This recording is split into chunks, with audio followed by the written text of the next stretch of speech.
Hi there. Welcome to a show where I talk about overlooked stuff, where people with nothing better to do might enjoy. Today's topic, Rek'Sai support. After my recent sadness of not being able to make Nautilus ADC work, it was time to pull out number 2 from the voting poll, Rek'Sai support. The love child of Leona and Bard, the entire goal of Rek'Sai support is to swim at people and knock them up, either in bot lane or mid lane, because thanks to her quick movement speed and tunnels, her gank potential is insane. Pair that with her obnoxious amounts of free healing and tank itemization, and you have a knock-up menace on the Rift. And did you know that she can even see enemies in bushes with tremor sense, making face checking a thing of the past? Say goodbye to Shaco support and Evelyn jungle because Rek'Sai can see it all. Special thanks goes to Queen Xer'Sai for bringing this back to my attention and for collabing with me on this video. He is a very awesome YouTuber who plays Rek'Sai on a daily basis.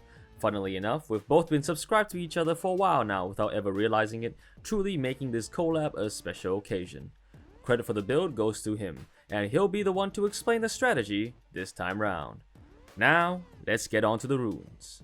So, for the runes, you're gonna want to go over for Aftershock because Aftershock gives you that additional tankiness and a little bit of damage when you knock people out with your W, and you want to go Fauna of Life for more healing when you knock people up, and you want to go Second Wind so you can get more healing after you get shot, and you want to go Revitalize so that you can get more healing whenever you do either of the first two things. Well, you get the point. It's all for healing. Now for the second tree, this is where it gets a little bit funny. So Queen Xer'Sai recommends that you go Water Walking and Celerity for roaming, but personally I find out that going Hex Tech Flash Traption and Biscuits also works pretty well. This works especially well for ambushing in lane. However, if you're wanting a more aggressive playstyle, you could also go for Cheap Shot and Relentless Hunter. For this will allow you to roam and kill more people using that extra bit of true damage, but honestly, it's kinda up to choice and playstyle. You could go for the first Water Walking and Celerity one, like so, or the other two that I've just mentioned. And for the adaptives, I would recommend you go Attack Speed, Movement Speed, and then Tenacity or HP. Once again, try out and find what you like.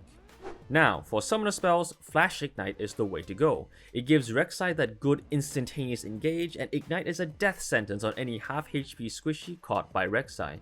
You can try out other combinations, but this one works the best for me 9 out of 10 times. For the items, same style as always, World's Atlas and 2 pots. Rush for Winged Moonplate to complete Trailblazer. It's a cheaper Deadman's Plate and it gives everything we want for a build. Speed and HP, perfect for staying alive and knocking up enemies. For shoes, either go Swifties or Symbiotes.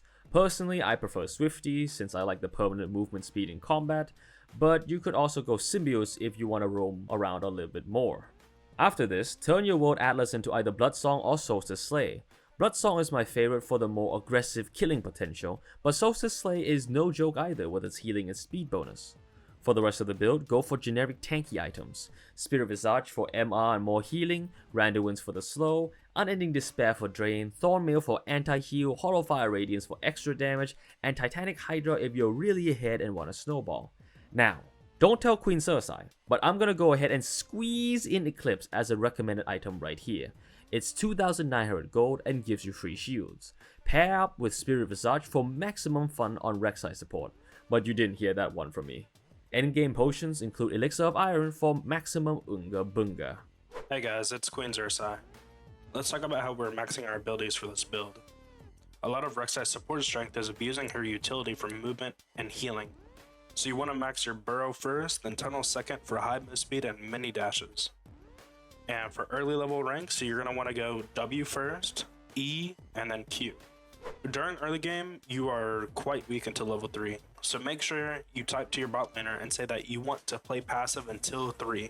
Make sure you tell them this because it's very important. Once you hit level 3, try to look for an engage if you and your ADC have maintained a good HP bar. A lot of times, if you can tank the engage, which you should be able to with Aftershock, you can run back and heal with your passive. Speaking of which, you need to keep in mind that auto-attacking the minions only gives you 5% of your max fury bar, while using on Burrow or your bite on the wave will each give you 25%. So you can easily cycle through these two abilities and these cooldowns to keep your HP constantly really high.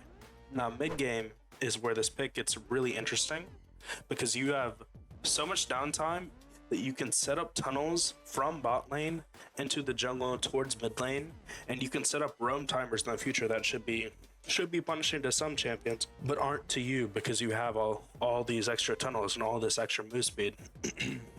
And this can make for a very disgusting series of roams you can pull off just by showing up with way too much move speed, knocking out the enemy champion as you come out of the fog of war with your tunnel. It's always good to look for roam timers, like objectives such as Grubs, Herald, Dragon, etc. Be at these objectives 30 seconds to 1 minute before they spawn would be really good, because you can always surprise the enemy with picks for your team, because you're such a good setup champion. Now for late game, just keep playing around the objectives and the in and out playstyle of Rek'Sai. With Aftershock and tech items, you were insanely hard to lock down and burst, making the enemy team have a giant headache just trying to keep up with you and play around you. But this is a pick I've also played on my channel, and I've had success with myself, and it is very fun to play. I even have a pentakill on my channel for it. It's kind of funny to see. I just chaos all these kills with a bunch of take items. But I appreciate you guys' time, and Rock Tofu for having me on. I'll see you guys in the next one. Here are the pros and cons, champion synergies, and champion counters.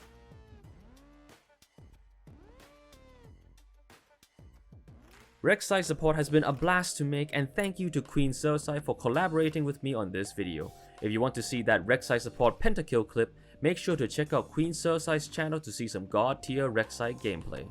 But what do you think? Have you tried Rek'Sai support? What build do you use? Do you have a different playstyle? Is there any other collab you want to see? What should I put next in the community poll? Do you have your own suggestions for this series? Leave your thoughts in the comment section down below. And that's all for today, folks. If you enjoyed this video, be sure to leave a like. Over 90% of my viewers are not subscribed to my channel, so consider doing so if you're interested. I'll catch you guys later. Rock Tofu, signing off.